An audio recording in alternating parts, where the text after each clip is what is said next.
Il y a 35 siècles, un événement majeur s'est produit et a marqué pour toujours l'histoire d'Israël et par la même occasion l'histoire humaine tout entière.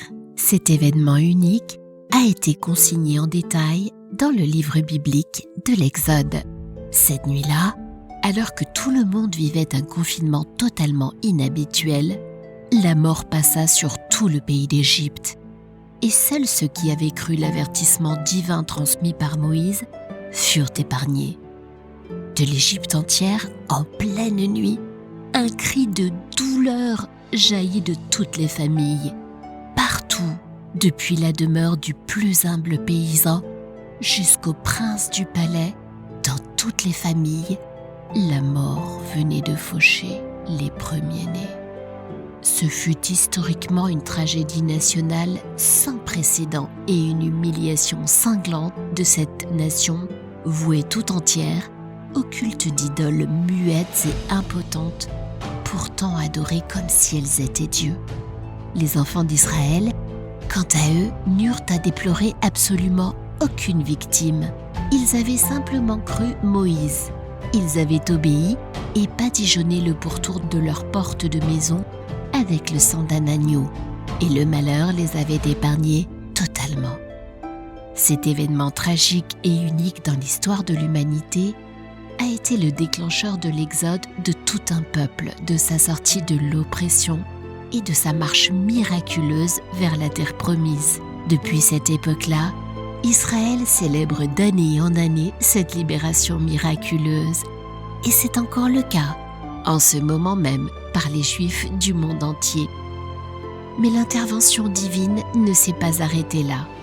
Cette délivrance sans précédent, survenue autrefois en Égypte, était en fait un événement prophétique. Aussi incroyable que cela puisse paraître à l'homme moderne, tellement éloigné de Dieu qu'il ne comprend plus rien, ni à l'histoire humaine, ni à sa propre vie. Cet épisode d'autrefois en Égypte était juste l'annonce d'un autre événement encore plus immense, sans précédent, aux retombées cosmiques et éternelles. C'était l'annonce d'un événement qui ne devait pas concerner juste une nation, juste un peuple, mais un événement à peine croyable qui devait impacter toute l'humanité, tous les pays, tous les peuples et toutes les générations humaines. Et cet événement s'est produit et il a effectivement changé pour toujours le cours de l'histoire humaine. Savez-vous que précisément lors de la célébration de Pâques, il y aura bientôt 20 siècles, dans une dizaine d'années, un certain Jésus, exactement au même moment, était jugé puis mis à mort?